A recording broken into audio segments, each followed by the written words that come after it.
संध्याकाळी आजचा कार्यक्रम ठरवला आणि अतिशय थोड्या वेळात आपणा सर्वांना निमंत्रित केलं. आपल्या पक्षाला महाराष्ट्रात अभूतपूर्व यश मिळालं यासाठी प्रातिनिधिक स्वरूपात आम्हा सगळ्यांना घेऊन आपण हा आनंद आज साजरा करतो.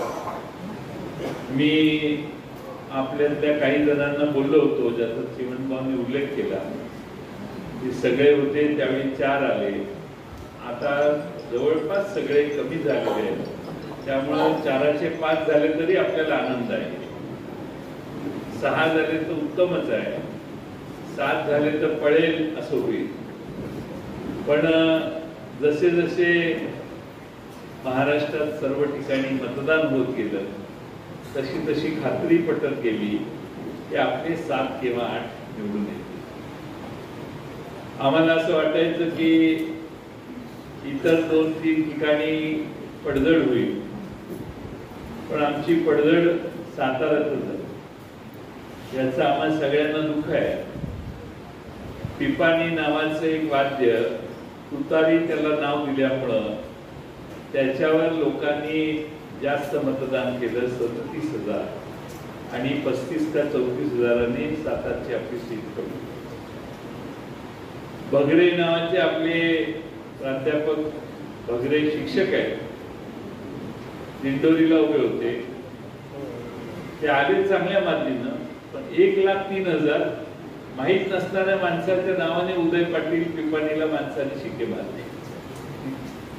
माहीतच नाही लोकांना तो माणूस. पण पिपाणी आणि तुतारी, आणि आम्ही प्रचार करायचो तुतारी, सगळीकडे तुतारी चालली असं लोकही म्हणायचे. माडा मतदारसंघात सगळीच म्हणायचे तुतारी तुतारी चालू आहे. त्यामुळं थोडासा संभ्रम आपल्या चिन्हाबाबत झाला. निवडणूक आयोगाला आम्ही जाणार आहे, त्यांना भेटणार आहे. पण सांगण्याचा मुद्दा असा की जवळपास 10 पैकी 9 ठिकाणी आपला विजय झाल्यासारखं असं म्हटलं तर वावगं ठरतंय. मला काय फिरता येईल असं वाटत नाही, कारण मी 10 मतदारसंघ फिरलो. त्या माझ्या लक्षात आलं की फार प्रचंड काम केल्याशिवाय गणित दुरुस्त होत नाही. आणि त्यामुळं जवळपास आता मी आकडा घेतला की टीव्हीवर सुरू होईल राष्ट्रवादी एवढ्या जागा मागणार म्हणून मी आकडा घेतलाय. पण मोठ्या प्रमाणात आपल्याला विधानसभेच्या वेगळ्या मतदारसंघात लढत असताना आपल्याला मलाही बाहेर वेळ देण्याची गरज आहे. आणि म्हणून मतदान झाल्यानंतर पाटील साहेब निवडणुकीच्या निकालाच्या आधी 2 तारखेपर्यंत सगळी गावं करून घेतलेली, सगळ्यांचं दर्शन घेतलेलं आहे, सगळ्यांच्या पाया पडून झालेलं आहे. आणि सगळ्यांना मी त्याच वेळी सगळ्यांची परवानगी घेतली की आता जमलं वेळ मिळाला तर येईलच म्हणतं, पण कदाचित नाही आलं तर तुम्हीच सांभाळायचं. पण माझा आतापर्यंत 6 लोकसभा निवडणुकीत शाहू महाराजांचं तिकीट काँग्रेसचं ठरल्यावर शिवसेनेने तात्काळ निर्णय घेतला की आमचा दोन्ही मतदारसंघ आमचे होते, त्यातला एक मतदारसंघ आमचा कमी झाला, म्हणून आम्ही पश्चिम महाराष्ट्रातलाच मतदारसंघ घेणार.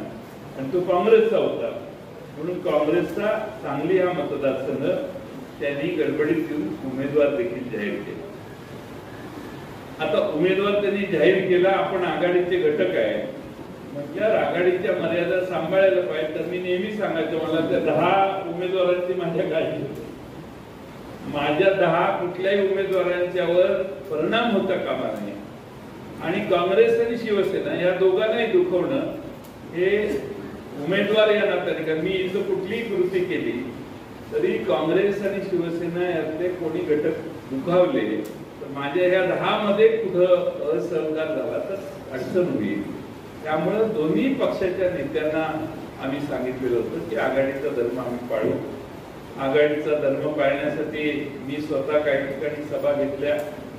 अनेकांनी आघाडीचा धर्म म्हणून शिवसेना उद्धव ठाकरे गटांच्या आपल्या पैलवानांचं काम केलं, चंद्रहार पाटलांचं.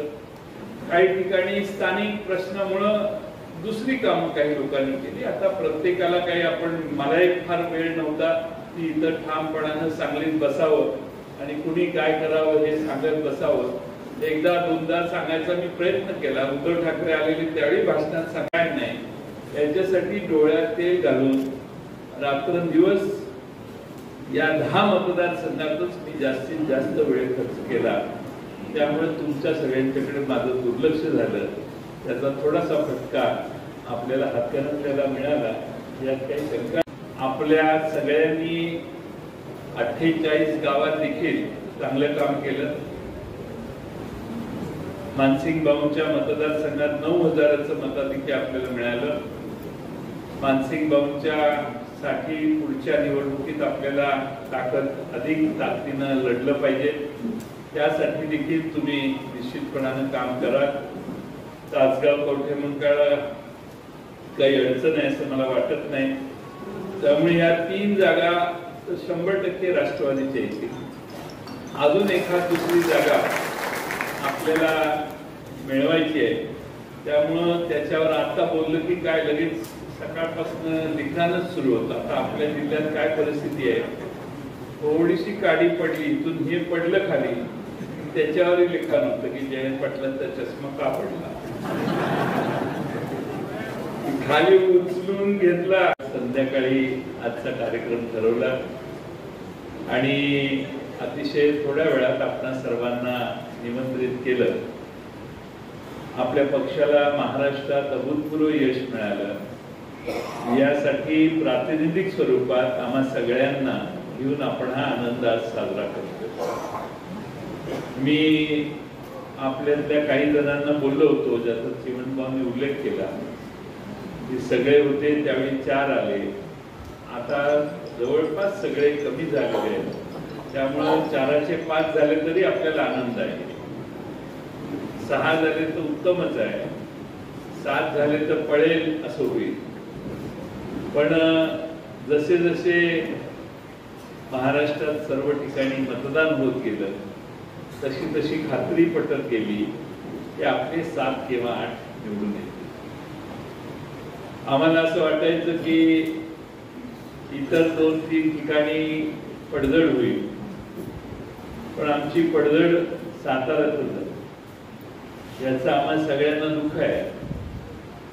पिपाणी नावाचं एक वाद्य, तुतारी त्याला नाव दिल्यामुळं त्याच्यावर लोकांनी जास्त मतदान केलं. 37,000 आणि 35 का 34,000 सातारची आपली सीट कमी.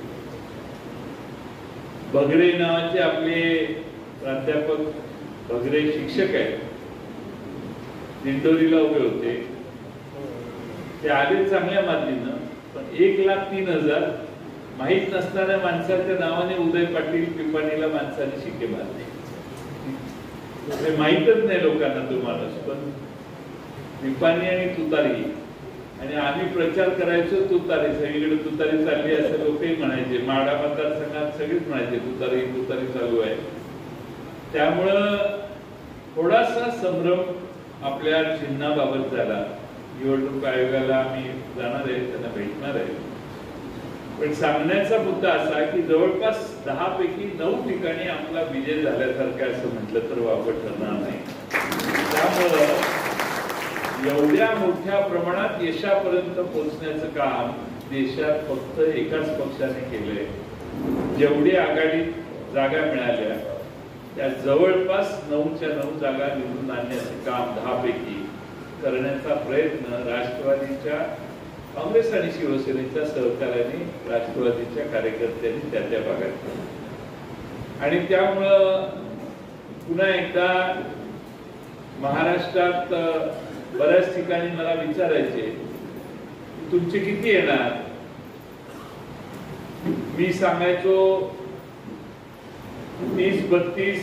जसं फिरायला लागलो तसं सांगायचो 32 पासून 34-35 पर्यंत आम्ही जाऊ.